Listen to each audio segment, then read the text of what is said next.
The following is a Just Green production brought to you by the Might Be News Network. Hello, Joe Frantz here with the Novak and Frantz podcast. And here with us today is, of course, Brandon Novak. What up, what up, what up? We have our producer, Taylor. What's up? CJ, the administrator of all business affairs for Brandon Novak. How's it going? That sounds fucking important. And, of course, yours truly and our special guest, Phil Margera. Give it up for Philip. Hello. How you doing? Yes, you're all familiar with Phil Margera, his work on the Jackass films, MTV's Viva La Bam, Bam's Unholy Union, the CKY video series. Did I miss anything, Phil? Well, I did that Fit Club thing. Oh, Celebrity Fit Club. Yeah. Did that. Really did your homework, Franz. Yeah, well, I messed that one up. Fuck. Shall we redo the intro? No, that was old. That was long ago. Oh, okay. So, Phil, how do you keep yourself busy these days? Well, I'm not up to date because before we started this, you guys mentioned like 30 technical things I never heard of. Like somebody's Franz. tweeting, somebody's whatever you guys said, MySpace, and, MySpace. Twitter. You really Facebook. hate yourself there. Franz is good at making everyone confused. I know. Well, that's part of my specialty because I'm always confused. So, Phil, tell us about a lot of people. You're going to get some calls, and everyone's going to ask the typical Phil Margera questions. What's the craziest thing Bam ever did? What's the meanest prank anyone ever gave to you? But what I want to know is, how do you keep busy on a day-to-day basis? Every time I come over here to visit, you're down in the basement, in the dark, gloomy cave of a basement, doing paperwork. Ladies and gentlemen, for those of you who can't picture it, if you can imagine a dark purple room, floor to ceiling with paperwork, there's what? How many desks? How many tables? Describe it for our audience, please, Phil. I don't know, but I think it's awesome down there. What do you mean dark and gloomy? I love it down there. What do you like about it? It's just cool. Well, what do you do down there? What is all that paperwork? Useless paperwork. So you're running so Bam has like Bam Inc. and Bam's different corporations and everything. So you run the whole show. Yeah, I can give you paperwork when the day they were born. I've saved everything. Every bill they ever created, everything they ever did, I got a copy of it. Phil's office kind of sounds like Bam's editing room. Oh, God. You know what I mean? Like Bam has so much footage from years and years and years, and it's there, but Bam is not nearly as organized as Phil. I don't know if he could find it, but it is there. Yeah, actually, I saw some moldy tapes at Bam's. He let them and they got moldy, so some of that's ruined. Bam's editing office is in the basement of a gloomy basement. That is true. There's not windows. It's not very inviting. So clearly, the apple does not fall far from the tree here. Yeah, Bam's editing room is like it's like a Charles Manson murder scene. There's weird colored lights. There's like stuff all over the place. There's boxes of unknown objects. Well, that's Phil's office. Yeah. No, my office is cool, though. His is moldy and not too good. Now, Phil, can you find the paperwork for the time when Novak crashed Bam's Mercedes? It's definitely down there, and that wouldn't be too hard to find. I have a big auto file, and I can just Well, Franz, I'm so glad you find brought it in that 10 up. minutes. Because obviously, actually, Phil, I need to talk to you about this after the radio show. Or actually, we could do it on it, but I need to make financial amends for that. So we don't need to tell the world what it costs and all that shit, but I need to know what that costs so I can make my wrongs right and start making payments to even that deal out. So that was something I was actually planning on talking to you guys about after the show, but Franz has no fucking manners. Well, I didn't realize it was going to go down that dark road. Well, you did. But since we're there, so what was it in 2000 and I think 9 or what was it 2011? Novak you crashed Bam's car. Yeah, the Mercedes S55. I don't recall. Phil. I'd have to dig it up. It would take an hour, but we don't have the time. But it was before 10, I think, or 11. And so, wait a minute. So this is a surprise. You're actually going to make like restitution for all that money? That's like absolutely. $160,000 vehicle. Well, clearly I'm not going to just write one check and be done with it, but I will set up a monthly payment plan, and I will send X amount of dollars per month until it's paid off. That's kind of my duty of being a sober man today and making all my wrongs right. Ladies and That's gentlemen, awesome. you heard it right here on the Novak and Frantz show. Oh my God. Yeah. Wow. Well, I mean, that's going to take you a long time, but from what I understand, when you go through the 12 steps, that's called step 9. Yeah. And you have to, what step 9 does is it allows you to liberate yourself from the chains of regret and guilt for the problems that you caused when you were under the influence. Yeah, because like the reality is even though it is about Bam, Philip, April, the Margeras, selfishly to say, it's more about me, right? It's about me cleaning up my side of the street. And if I really don't want to drink or drug again, these are things that I must do to stay sober. So I've made like a lot of amends to people, and I've attempted to make financial amends to some people, and they say, no, I don't even want the money back. I want you to just stay sober. And that sounds great. And most people would say, wow, you really fucking lucked out. But I say, no, like I have to do this. Like this is part of my deal that I made with my God of my understanding. And I don't want to drink again. And what I've done is I've learned through doing this internal work that through doing this, it makes the impossible possible. Like from the book, right? That guy put a hit out on me. He was going to have me murdered. He literally paid to have me killed. I'm in the process of making financial amends to him, and we're very good friends.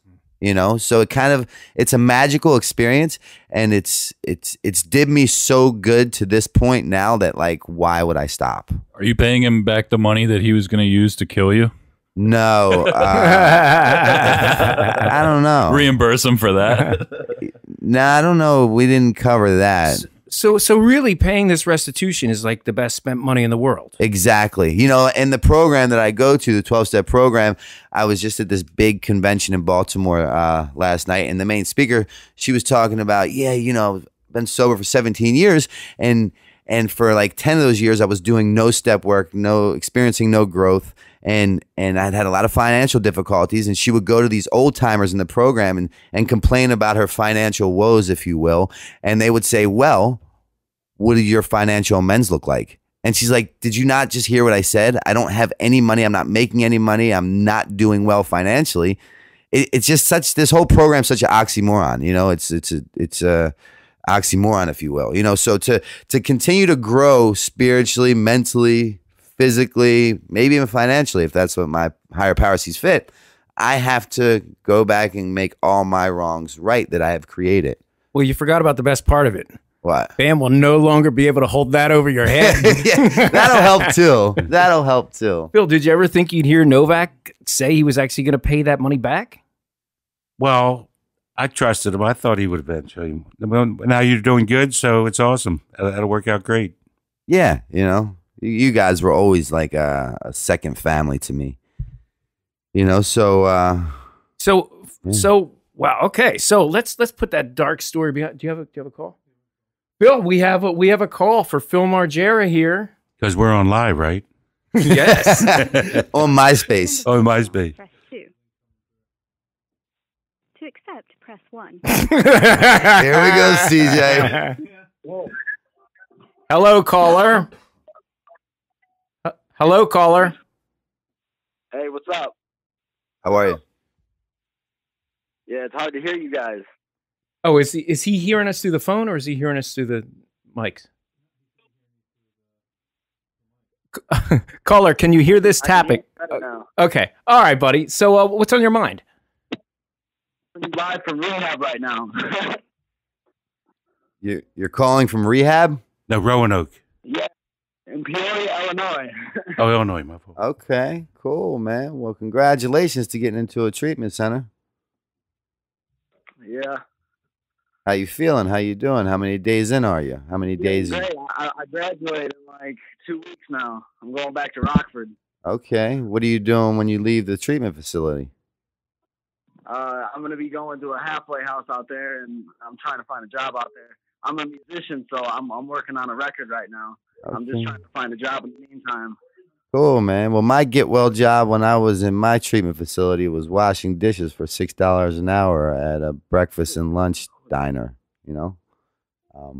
And what that did was that taught me a lot of humility, which I always seem to skim over the importance of that. And it taught me a lot of accountability. You know, it taught me how to show up on time, do the job at hand, become fully self-sufficient, not depend on anyone else. And through doing esteemable acts such as that, I've gained a new sense of self-esteem unlike anything I'd ever experienced. That's awesome, man. Yeah, I was just I was shooting up cocaine, heroin, and meth, so it feels really good to be out of that shit. Yeah, man. Just remember, it's easier to stay sober than get sober, man. And you can't stay sober on yesterday's sobriety. So what I can suggest to you is you get a sponsor, you experience the steps, and you have a spiritual experience. What kind of you're a music big do you do, caller?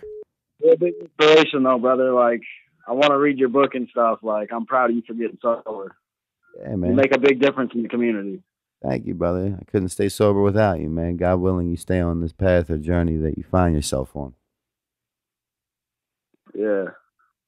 All right, man. Well, thanks for taking my call. God bless. Good luck. Yep, God bless. Well, that's calls like that are always like, I don't know, it's weird. Like, I've never worked the program or anything like that, but it's always like inspirational to me. Is there another call? Okay. Yeah. So it's so weird because there's such a stigma about addiction these days, and that, is there another caller? Okay. I'll get to that heated point later. Here we go. Another caller here. Go ahead, caller. Hello. Hello, caller. Who is this? This is Joe Frantz, and I'm here with Brandon Novak and Phil Margera. Who's this, please? This is Raymond Hoffman from California. Hi, Raymond. What up, Ray from California? Hello. Do you have a question? What's on your mind? Comment, concern? Say something, Raymond from California, because this is kind of weird. What do you got for us? Anything? I have no idea. I just opened Twitter and I saw the number. Thanks for calling in. Wait. Let's let him off that. Let's not let him off that easy. What's on your mind? What do you want to say? If you could say one thing for the world to hear. For the world to hear. Let me. Oh my God.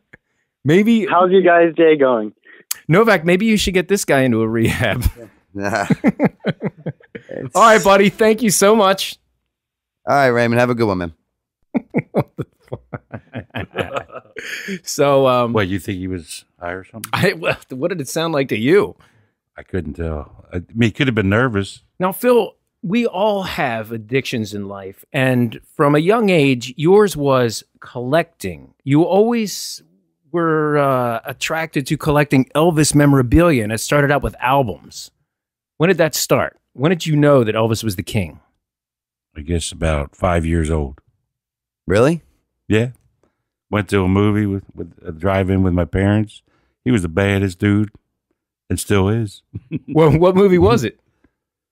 Well, if I was 5, it would have been like Follow That Dream or something like that. Follow That Dream? Yeah, it could have been that one. Or Kid Galahad, he was badass in that. So, but your dad got drunk one night, and he didn't. What happened to your Elvis records?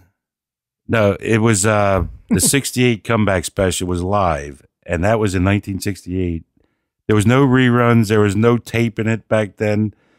And right in the middle of it, he saw how we were idolizing Elvis, and he got a little jealous. And he grabbed all our records and smashed them and says, "You ain't watching the rest of this shit. Get the hell upstairs." No way. Yeah. How did it feel? Because that's all your allowance money and all that stuff. Well, I guess he got a little jealous because we idolized Elvis so much, and my dad's the one putting the food on the table and, paying for everything. So I saw his point, kind of, but we didn't see the Elvis comeback special. We had to sneak out and go up to our friends and catch the last 20 minutes of it. Didn't you cry that he ruined your Elvis records? Nah, I could buy more. In 68, how old was I? Shit, I was only 10. I was 12. How did I buy them? I don't know. I guess he bought those too, so he's breaking his own stuff. But no, were you ever jealous of any of Bam's heroes as a father? Well, kind of. Like, he idolizes these heroin guys that he thinks they're God. Like, I don't get it, but I guess people don't get why I like Elvis. I don't know. He likes, Andy McCoy and who's the other guy? Do you think your father felt the same way about Elvis, like for the same reason? Because Elvis died of a drug overdose. Do you think he felt it because it was a bad role model for you? Or just because... Well, it was before. It was Elvis was still alive back then. No, I know. Oh. But my dad actually liked Elvis. I think he just thought we went overboard because Vito loved him too. Kevin, my sister, Sissy. Ruthie. So you weren't jealous in the same manner that your father was for Bam. Yeah, I'm just... Yours were like... Yeah, like Elvis Elvis a better role model. Yeah, Elvis was clean cut in 68. So, okay. That's why we idolized him. But Bam, like these heroin guys, and he's thrilled with them, and he's proud to meet them, and I guess... But they all turned out to be nice guys, so I guess I'm wrong on that too. Like the one on the wedding show, Iggy Pop, he turned out to be a real nice guy. And Billy Idol, he was definitely a nice guy on People Bam. And they're all heroin guys, right? Yeah, well, I mean, Billy has, he's been in recovery for many, many years. But and so is Iggy Pop. So I think he met these guys when they weren't really in their hell heyday. Okay, but Andy McCoy was still in his hell heyday. But that's what bothers you about some of your son's heroes is that as role models, they have a reputation for drugging. Yeah, like he should pick a clean cut guy. Well, he used to love. But there are none. He used to love Michael Jackson. Yeah, no, I didn't mind that. My brother Kevin minded it for some reason. He said, why are you letting him like him? I said, Kev, he'll get over it. He likes him. Let him like him. But now, when Bam was little. At one point, he did what all kids do. He was rooting around in your stuff, rooting around under the bed, and he found something that all men had in the 1970s, which was Phil. Don't act like the cat got your tongue now, well, Philip. You say Playboy, but I think it was Penthouse I was reading. So he found your stockpile. Well, he actually caught me reading it, jumped on my back, and I was embarrassed. And were you actually reading it at the time? Well, I had a picture, and he says, "What are you doing?" I was, "Doesn't she look like Mom?" No way. So I don't know. He just says, "Yeah," but he says, "What are you reading this stuff for?" I forget how old he was. Does he remember how old did he say he was? I think like 7 or something. 7 or 8, yeah. But I looked at the ones that looked like Dave. I love blondes. I don't know why. How did you get out of that? How did you explain it to him? I just put it away, and I thought he would grow over because I caught my dad with him. I caught Ape's dad with him. They all had them. But, the whole world had them. So, but the way Bam described it to me was at such a young age, he thought that was the same as cheating. So in his mind, you were actually having an affair because you saw another woman naked. And then he went up to April and showed her the magazine, said, "Mom, look, Dad's cheating on you." Well, what he's done, that is the most innocent thing in the world. But did him catching me, do that lead to what he does? I don't know. I don't think so. Stuff he's done, I would never even think about. But he also didn't him and Jesse take water guns to your cigarettes? Oh, for a whole year, yep. You used to smoke, Phil? Big time. Didn't Pack know of that. Bel Air 100s a day. What was it? Bel Air 100s, a pack a day. Oh, Do shit. they still make those, Novak? Not that I'm aware of. I've never even heard of them. Bel sure? Air 100. I'm pretty sure I saw them we were in Mexico, I saw them. Were they filter tips? Yeah, big 100s, real long. Now, Phil, that was considered very masculine, and I remember, very feminine. I remember in the 1970s, if you were a guy who smoked filter tips, everyone looked at you like you were a homosexual. You don't remember that? Remember, men had to smoke like the Lucky Strikes or the unfiltered cigarettes, and women smoked the filtered. That's just the way it was back then. I didn't make the rules. I'm just reporting the news. Well, I lied to Abe and told her I smoked, so that's what she bought me, so that's why I smoked them. Why'd you lie to Abe and tell her you what? smoked? Because she smoked, and I thought I'd better look cool in front of her. So I said, "Yeah, buy me a pack of what you're getting." So she bought me a pack of Bel Air 100s. Wait, are you being serious? Yeah. I met Abe when I was 16, and she was smoking, and she bought me a pack. I pretended I smoked, but that was the first pack. Did you enjoy it? Not in the beginning, but I learned how to. So how much did you end up smoking? Pack a day. For how long? Till they were 10, so about 13 years. So your beautiful, wonderful, treasured wife, the love of your life, turned you on to a deathly habit. True. Phil, you could have died. I got over it. She's out there yelling. I'm Well, Abe, you want to tell your side of the story? Oh, wait, come on in here, April. Now, ladies and gentlemen, April wasn't slated to be a guest on this show, but I guess she couldn't take it anymore. Abe, what are you doing? You cutting that cantaloupe? No, I just can't. All right, come on, speak into the mic. I don't really. Come on. No, you got to tell your side. Otherwise, people will believe. I met him. Wait, talk into the mic. All right, I met Phil at the movie theater. I was going over on my break to buy a pack of Lemon Tree cigarettes, and they don't make them anymore, and they were big in the 70s. He walked with me, and I asked him, does he smoke anything? He said, Tipperillos. I'm like, what the hell is that? I saw Elvis would have had one once. What's a Tipperillo? I didn't know what it was A either, plastic so I tip on a asked cigar. if they had them, and he said, just get me a pack of cigarettes. I did. I didn't know if he smoked or he didn't smoke or anything. Well, and who then, made us smoke Bell 100? We didn't even get into Bel Air 100s until after we were married, and the only reason we smoked those is because they had coupons in them. Oh yeah, you got stuff We with those smoked things. our in way them. to many treasures.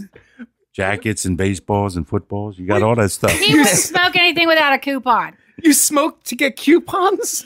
Yeah, To get free supposed to get baseballs stuff. and footballs. But so, April, how did you stop smoking? I just decided to stop when I was 30. I'm like, I'm just done, and I'm over it. So, and because my kids were like, don't smoke, and I'm like, you know what? This is terrible. I'm quitting. the school was teaching them to say And then no. he actually quit a year later. Yeah, because I was going to tackle him and holler at him because they squirted him out, and then I figured, why am I going to hit my own child for trying to help me? So I quit that day. Oh, so you were actually compelled to hit your kids because they loved you so much that they Man, squirted you your are like cigarettes just a with disaster water. area. I wasn't going to hit him, but I was going to tackle him and say, quit doing it. And then I said, why quit I'm like, doing why would it? you do that? They care about you. Right, so that's why I quit. Right. So maybe it could be argued that cigarettes made you realize your love for your children in a depth that you never before realized. I love them without that. Yeah. It's Nice just try, Franz. priorities. I think it was just priorities in the times. I'm like, we were just like, let's Like I just told be you, done. Abe wanted to wait a year or two before the next one. I said, we're having a back-to-back. Yeah, sure he did.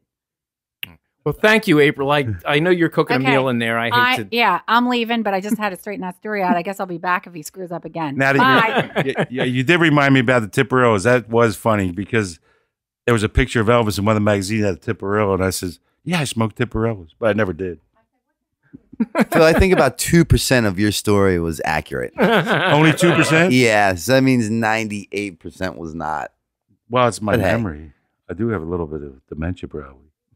I plan on quitting cigarettes Wednesday. I have a date. I have a plan set up. Really? Yeah. Of this week? Wednesday? Yeah, this week? Wednesday is the day. Because you Awesome.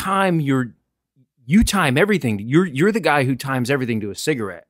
So in between each activity you do, you need that smoke. Yeah. How are you going to break that? I really plan on implementing the program, the 12 steps, and the whole fucking retarded cliches that you hear in these meetings. If you don't pick it up, it can't get in you. It's the first one that gets you drunk, the first drink, you know what I mean? And praying about it. I've been praying about it. My doctor wrote me a script I got filled of like 8 boxes of Nicorette gum, and it's just, I'm just going to give it my all. You're going to go cold turkey. With the gum, I have the Nicorette gum. Oh, okay. Yeah. So I'll do that, and then, God willing, wean off of that. But I was always the guy that was like, yeah, I'll stop when I'm ready to stop, when the pain gets great enough. I'm not one of these guys that voice it to the world. But in doing that, there was no accountability to me, like, stopping. So, like, then I just wouldn't, and no one would be like, dude, what's up? I thought you were going to stop. So I'm like, you know what? This approach is not working, so fuck it. I'm stopping Wednesday. I'm going to say it. You know what I mean? So then kind of gives me a level to hold on to, you know what I mean? To kind of set the standards of the playing field, right? How are you going to counteract? Because like they say, you get in a bad mood immediately. How are you going to counteract that? Well, once again, the program, feelings aren't facts, and feelings pass. And I'd just be foolish to continue to smoke. I've overcame so many obstacles. You name it, I've overcame them. God willing. That like now to just continue to smoke a pack a day is completely asinine. Like I'm 38 years old. It's about the end game, and I feel it. I'm just not a fan of it. I think you're older than 38. Fuck off, Phil. Jesse just turned 40. I think you're his age. Well, I thought I was 39, but my lawyer brother who did my taxes, he's claiming I'm 38, and he did my taxes. Well, so Novak. So Phil, I don't know if you know this. Novak, and it's a shame that I know this because I'm his biographer. I'm somehow cursed with this knowledge, but he used to lie about his age often because when he was a minor, he would lie to make himself seem older, to get served and all that stuff. But as an adult, he would lie to make himself seem like a minor. So if he had 2 different birth dates and he got arrested on 2 separate occasions, before the days of computers, it was harder to pull up his prior records, and it saved him a lot of legal difficulties. So he actually forgot his real age until we made Dreamseller. He thought there was a whole year in his life that was not really known, unaccounted for. Yeah, longer than that. And then my mother still doesn't know the exact date. If you ask her, she'll say 78, 79. And your passport date has a different date than your license. Yeah, my license says one thing, and my birth certificate says the other.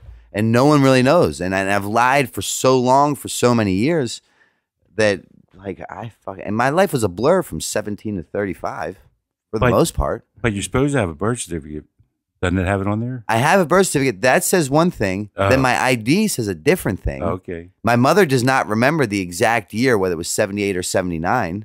And I've given so many aliases and fake dates to the police officers on my fucking rap sheet that's so long. So my brother, the attorney, the very vigilant, smart fellow that doesn't miss much, just did my last year's taxes, and I was surprised too. He's claiming now 38. So that's mean you were born in 79 then? That's what they're saying. Yeah. I don't fucking know. Mm-hmm. So I go with the younger. Huh? I always thought it was between Jess and Bam. No. Oh, so April, you're saying that Novak was a year older than Bam. They can't hear you over there. So no, Bam's going to turn 39 in September 28th. Bam's still 38 right now, and so is Novak. When's your birthday? December 10th. So Bam's about 2 months older than you then. Yeah. He is? I thought Novak was older. That's what I thought. I thought he was Jesse's age. 40 this year. I thought you'd be turning 40. Abe's saying she thought that didn't seem right. Wow, this is crazy. I know. Welcome to my life. I mean, I can see your mom not remembering anything because, I mean, her life was between you and your father. She was getting hit on either side with an addiction problem, and her life was a whirlwind for 30 years. Yeah. So she's just getting older now, so her memory's not what it was. And your brother never did any drugs or anything? Nah, he'd partake a few times. Franz interviewed him, and didn't he my father gave him meth for the first time. Ooh. Yeah, your father did try and give him some drugs when he went to senior week at Ocean City. Yeah, it was in the down the shore. Yeah, but I don't know much. So he partook, you know what I mean? But he was not. My brother and sister are by a different father. I'm the only one by my father. Oh, okay. So I believe I was genetically predisposed because my father was an addict, alcoholic. His father was an addict or alcoholic. My brother and sister completely fine. Different mother father. completely fine. They could take it or leave it. Right. So I think I was kind of born into that deal. And that's just my opinion. I don't know. It's probably true. But Abe, they can't hear you over there. April's standing at the back of the room. I remember the first time I met you when you were little. You were like 8 years old. Yeah, at Cheapskates. And but then you came to my house with Bucky and the whole posse from Baltimore. Mm-hmm. And I asked you how old you were. And I said, oh, you're 2 months younger than Bam. And then all of a sudden, you told somebody you were older, and I thought, I must have misheard. But when I first asked you, when you were a little kid, you told me you were 2 months younger than Bam. That would definitely be the truth. And that's your brother says that too. That's awesome. That was before I started drinking and drugging, when I was just an innocent kid. Yeah, you told the truth. Yeah. I'm Thank you for that. I'm Abe. almost positive that your birthday is 1977. I've seen that on a couple different documents. Got to go to 78. And my brother is now claiming, the one who did my taxes. And that's why he thinks he knows now. Well, I guess some facts are as unworthy of knowing as they are. I guess some will never be known. Because one thing I was really bummed about was I tried to have someone do my whole, the signs and the time. You know, when you get your birth date, your year, what hospital, the time, because of all astrology and all that shit. There's no time on my birth certificate. It just says born. There's no time, like exact time. Wow. Fucking shady. It's been a long birth. Oh. Let's take a quick break. More Novak and Frantz show right after this on the Might Be News Network. Hey everybody, this is Kevin Reevey. Check out Might Be Sports exclusively on MBN Network. I watch sports. I don't analyze sports. You know what I mean? I watch it, like you said a few minutes ago. There's nothing better to me than football on Sunday. It's like this thing. When football season starts, everything else stops for me. I tell Jackie all the time, you have, just like the Eagles, you have a bye week. You can pick the week. I don't care what it is. That Sunday is yours. Other than that, football Sunday, that's what it is. Period. New episodes every Wednesday. Why? Because I asked nicely.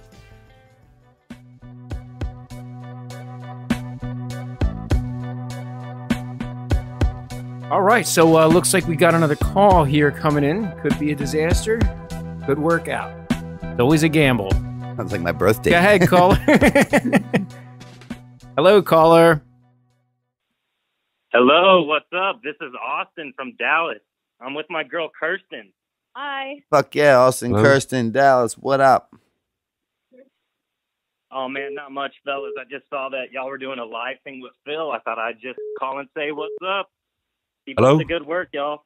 Yeah. Nice to hear from you. Do you have a question for Phil? I mean, it's not often you get to talk to him. No, not very often. Shit, I didn't really have a question. I saw CKY last week here in Dallas, and it was awesome. I just wanted to say keep up the good work, you guys. Fuck yeah. Thanks, Tyler. Thanks for the support, my friend. So, is there another call coming in? I used to score good coke in Dallas. What's that? Oh, okay. So, so Phil, I want to know what everybody wants to know. That I see I'm the only one who knows about it. You, at one point, you wanted to watch a baseball game, and for some reason, you taped it on your VCR. You know the story I'm talking about? Yeah, I didn't tape it. With the Verizon Fios, you can rewind. And whenever G left the room, Ryan G, the world famous skateboard and portrait photographer, Shit Goose. Shit Goose. I would rewind an inning, and then when he came back in, I say, "Gee, look at the way the guy's holding the bat. If the pitcher pitches it outside, he's going to hit the right field. And look at the way the pitcher's holding the ball; he's going to pitch it outside." And then he would hit it the right field, and G would say, "How the hell do you know this shit?" And I predicted the whole inning, and then he'd leave again. They'd come back, and I did another inning. He was like shitting himself. He couldn't believe it. Yeah, so G is livid. He's like, "Oh my God, Phil, how did you know that?" And so, Phil, you would say that I played baseball, and I truly did know the way the batter was batting. If I was in left field, I would know to move towards the line or move towards center by the way they were. You can really figure that stuff out, believe it or not. I could do that. And so every time he does it, G's like, "Oh my God, Phil, you did it again. I can't believe it." And by the end of it, G was like, "Oh my God, we could make so much money. Phil, we're going to be rich. This is great. You predict everyone. You know where the ball's going to go. You know how it's going to be pitched. I don't understand." When did you tell him you were lying? I don't remember if we did or did it happen the next day. I hope you didn't. The funny part is, to this day, G thinks you have this psychic power, but yet he's too lazy to capitalize on it. Absolutely. Great starter. I love G to death, but he's not the sharpest knife in the fucking drawer. It looks like we got another. But wait, yeah, go ahead. G invented what everybody says nowadays. Didn't G start that? He go, what? Wait, or wait, yeah. what? Wait, what? Yeah, everybody's doing that now. And G did it 100 years ago. Wait, what? All right, looks like we got a call here. Hello, caller. Hey, Joe. How's it going? I'm Eli. Hey, Eli. What's on your mind? Not much. I'm just a huge fan. I've driven almost all over the country to meet all parts of the group. And I have all four of your guys' autograph. Abe, Phil, Novak, and Frantz. That was part of the Kickstarter that was for the Dream Seller novel, too. Oh, right on, man. Thanks for the support. Awesome. So you did the Kickstarter for the graphic novel, The Brandon Novak Chronicles. Yep. Hell yeah! Thank you so much. I got the signed photo and stuff from all you guys too. Well, do you have a question for Phil now that you have him on the line? I don't know. Yeah, I guess I don't have any questions or anything, but Phil, give him some life advice. Life advice. There we go. Well, I don't do that internet stuff, so maybe that's why. They don't know what questions they ask. Wait, how's that advice? Let alone life advice. Stay off the internet. The internet causes pressure. Don't do the internet. Wait, we're on the internet, right? What if Never you wanna mind. jerk off? Cancel that. Cancel that. Jesus, Phil. Yeah, and even just a few weeks ago, I saw CKY when they were in Fargo, North Dakota. I live in northern Minnesota, but I was at that concert that they had in Fargo. Awesome. Fuck yeah. Well, what was your favorite CKY song? I mean, all of them. I mean, I wish I could send you guys a picture of essentially my shrine of Jackass-related memorabilia. I collect anything and everything I can get my hands on. Well, cool, buddy. Well, send us a link and on Facebook or whatever. We'll check it out. Thanks, brother. Thanks for showing us love, man. Thanks, Eli. And we got another caller here. And it takes a while to plug in. Hello, caller. How are you? Good. How are you? Good, buddy. What's on your mind? Is this the Phil Margera and Novak? Yeah, this is the Novak and Frantz show with Phil Margera. You have a question for Phil? Hey, don't feed Phil. How you doing, Phil? Pretty good, but I've been fed lately. Pretty overweight. Wow. I'm surprised I got through to you guys. I've been trying to call straight through for about 10 minutes. Really excited to finally get a hold of you. Awesome. So what's on your mind? Are there any pressing Phil. questions? Yeah, I was going to ask Phil, if you got any more plans to do any of television? Like he was doing a couple of shows. I think I saw him on NBC a few years ago. If there's anything in his future or any more Jackass movies coming out? Whatever they come up with, I'll do for them. I just sit back and wait till they call me. But I hope Jackass 4 comes out because the first 3 were fantastic. Yeah, they were. They're a cult classic in our house, that's for sure. Definitely. Which is your favorite? My favorite out of that genre is probably Where the F is Santa. I know that's not a Jackass movie, but that's probably my favorite. But as far as Jackass concerned, Jackass 2 is my favorite. You know, I produced that film Where the F is Santa, and it was the least pleasant experience of my entire filmmaking career. But it was fun to watch. I hated making that movie. Oh man. Well, yeah, that's cute. Hey, Frantz, you sent my son an autograph a few years back. It said, "Here's an auto, you little S," and you signed it, Frantz. I don't know if you remember that. Yeah, I sent out a bunch of those. It was weird because I didn't like 3 people asked for my autograph, and I figured only 3 people in the world wanted it. But then people saw that I was sending them out, and they asked me for more, so I ended up printing up a couple thousand of those. It was actually a nice surprise to see people cared. But I mean, dude, you were responsible. You were behind the scenes on so much stuff, and I mean, anything to do with those CKY and some of just the I don't, for lack of a better word, the underground stuff that you did with Bam and all those guys. And I mean, you're definitely a amazing behind the camera producer and director for sure. Well, I don't take compliments very well, but thank you so much. I do appreciate it. And Joe, did you invent the making of, or did people do that before you? Like you guys did the making of this, the making of that. Did people do that before you? Well, people did it before us, but it was a way to gain extra content out of the same shoot. Okay. But I don't know, it was weird. Like, Brandon, when we did Haggard the movie, the making of became as popular as a movie, and it ended up, half of it was a documentary about your addiction. Yeah, I mean, at the end of it, it looked like I had died. Wait, didn't you show it to your mom, and then she bought a grave plot? Yeah. Yeah. Well, that combined with like a million other things I was doing that were not healthy for my life. It was kind of a little bit more of an added incentive. I remember right after that air, when it was done, I don't even know if I had seen it yet, but I was in a recovery house in Baltimore, and I went out with a whole bunch of dudes at Denny's, and we were eating at Denny's, and this kid walks up to the table. He's like, I fucking thought you were dead. I'm like, what are you talking about? He said, I just watched your like eulogy at the end of Haggard, and I had to go get the movie and play it at my recovery house. I'm like, now it makes sense. What did that feel like to have someone think you were dead? It wasn't the first time. You know? Like, fuck, that's just a Monday morning for me at that point in my life.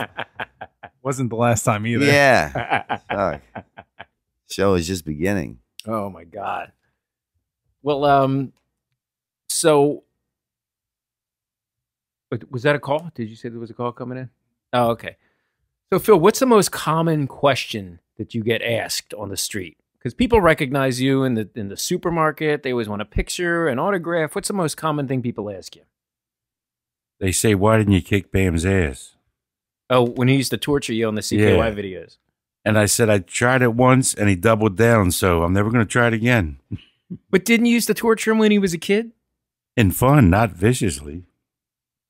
But he's not vicious to me either. People think it is, but it's not. What's the most physical pain you were in from a prank? Because I remember was when we did a Viva La Bam. I think it was Bam jumped on your back, then Rab jumped on his back, then there was like 3 guys on your back, and you were walking around and you hurt your knee. What was that? Oh, I was running away from them, they all tackled me and jumped on me. Yeah, but you had 3 guys on your back. I was used to that because I played football. So I don't think I hurt myself that day. But during the intro to Viva La Bam, how can you not remember? He ran that 4-wheeler up my leg. Do you remember that? I thought I was dead, but then the pain went away. No, I don't remember. Oh, outside up by the house on the sofa. But there's a couch, and he dove off the 4-wheeler, but the 4-wheeler ran up my leg, my left leg. Ow. And it went numb for a minute, and then yikes, and then an hour later it was fine. All right, well, looks like we got another caller here. Hello, caller. Yo, it's me, Bane. How you guys doing? Hey, Bam, how are you? Yo, Novak. What up? I'm good. I'm struggling though. I was wondering if Novak had some advice for me on making my first step. Of recovery. Where that's kind of vague. What do you mean you're struggling making the first step? Like where should I should I go see a doctor? Are you using now? I am, yeah. Okay. How old are you? 24. All right. What state are you in? I am in California where Nikki B lives. Okay. Petaluma? Petaluma. Right on. Well, what you should do is what are you using? The big H. Okay. Have you tried to stop before? Yeah, I've tried this Suboxone, and it just seems it's like a never-ending cycle. You know what I mean? Okay. So what I'm trying to get at is that like you're past the point of you being able to stop on your own. Like you need further help, correct? Yeah. Okay. Exactly, so yeah. do you have a pen? Because I could do this and I could talk to you about it now, but that will take like 25 minutes. So I'm going to give you my phone number. Yeah, cool. And you call me. Cool, man. And we'll get you the help that you need. Hey, honestly, that would be awesome. You got it? You ready for the number? Yeah. 610-635-9092. Awesome. Call me, and either me or one of my team members will do whatever it takes to get you the help that you need, and we will. All right. Yo, All right. thanks, Novak. Can I ask you a question before you go? Yeah, what's up, Franz? Hey, good buddy. When did you realize you had a problem? Like, when did it really strike you that you wanted to recover? Honestly, I think it was the money. The money, or my money is just zero. And then, it's not necessarily. All my money goes towards it, you know. Yeah. So with the absence of money, you couldn't get high anymore, and then that was like a wake up call. Well, also it's starting to affect like my job to where I'll have to take an hour lunch to go get my stuff and then just to work. You know, it's that bad. You know. What do you do for a living? I work at a winery. Okay, cool. Yeah, I mean, unfortunately, or fortunately, depending upon your perception, if it was possible to use without repercussions, I probably would not be talking to you right here, right now. But on the flip side of that coin, it is absolutely impossible to use successfully, right? So I want you to take in everything right now, where you're at, what you're doing, how you're thinking, what you're feeling, what you're looking at. Take it all in, because this right now, at this very moment that I talk to you, is the best that your life will ever get for you, provided you keep using it. Tomorrow is going to be worse than today, so on and so forth. This is it. So if you're happy with what you're doing, which clearly you're not because you called in asking for help, you know, get comfortable. But it's cool. You know, I mean, there's a way up and out of your position, provided you get the fuck out of your own way, right? Because your best thinking gets you here. That's where it got me. And I'm not talking to you or at you, but I'm talking with you, because I was you and I could be you again, provided one bad decision. So there's a way up and out of your position, and I can help you, and I will help you. I'll draw you a clear-cut, precise, direct map on how to get you out of your position. It will work. I'll bet my life on it. I'll bet my mother on it. I'll bet my sobriety on it. It will work, provided you just stay out of your own way. So it's cool, man. We'll get this thing together. I need you to call me. Call that number. In like 20 minutes, or you can call it now for that matter. My teammates will answer and we'll get you the help that you need. Yeah, I'll give you a call here. I'll let you do your show, but thank you guys. Thank you. Hey, thank you. It's awesome you recognize that you need help, man. And you got this. So God bless you. Yeah, man.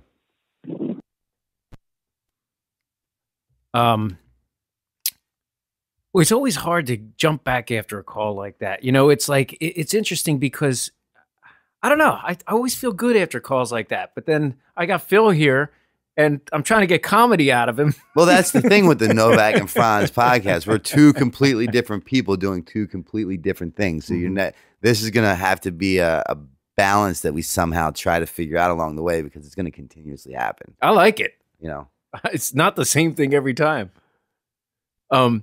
Is there another call? So, Phil, tell me about your job at the supermarket. So before Viva La Bam and Jackass and all this stuff, before fame came to town, before Hollywood had you in a vice grip, you were a baker. At a supermarket, yep. Phil taught me what a baker's dozen was. I had no idea. Yeah, what's a baker's dozen, Phil? 13. Because the baker needs to try one, right? I don't know. No, he always wanted to be nice and give you the extra one, so you liked him. So he always I thought you had to 13. test the product. No, when you bought a dozen of them, he'll throw a 13th one in there. I never knew that till I asked Phil one day. Did you have the ability to do that working at the supermarket, or was that stealing? No, I couldn't do it. I worked for them. Well, what was your job like? You got up early. What? Remember the commercial time to make the donuts? That was me. I was making donuts at 4:30. So they'd be ready by 6 a.m. The people come in and buy them. I made the pies overnight, the rolls, the bread. I worked all night and got it all ready for the morning. What was the hardest part about that job? Well, staying awake, because I'd hang with Jess and Bam all day. So I was probably sleeping 4 hours a day back then. So you could spend time with your family. Yeah, because in the summer, as soon as I got home from work, they wanted to run to the skate park. And we'd drive all over the place looking for skate parks. Yeah, your job was like literally never ending. It was fun though. We taped everything. Phil definitely gets the Father of the Year award every year. Absolutely. Brandon was along for a lot of those trips, right? Yeah. And then I remember when Ben brought me up, you were working at the Acme, and I would go in there and I would steal donuts. I would just eat them while walking up and down the aisle, and Ben would like flip out on me because we want to get you in trouble. He was protecting me, I guess. And I'm like, fuck. I mean, this is how I ate for my whole life. You know, I'm homeless on the streets doing heroin. I just walk into a grocery store and I start grabbing donuts, food. Oh, and just eat it before you left the store and nobody knew? So then he brought me up here, and he was essentially trying to turn a hoe into a housewife, if you will, and like you can't do that with a fucking. It worked now, but yeah, I remember him giving me a lot of. She's like, you can't just fucking take donuts out because it would lead to trouble. This is where he works. You can't do that, and I didn't understand that because like the abnormal had became the normal for me at that point in time in my life. Novak, did you hear about when Phil was delivering luggage from the airport? So it's like, when your bag gets lost at the airport and then someone brings it to your house because they don't know where the fuck it is. They can't figure it out where it is.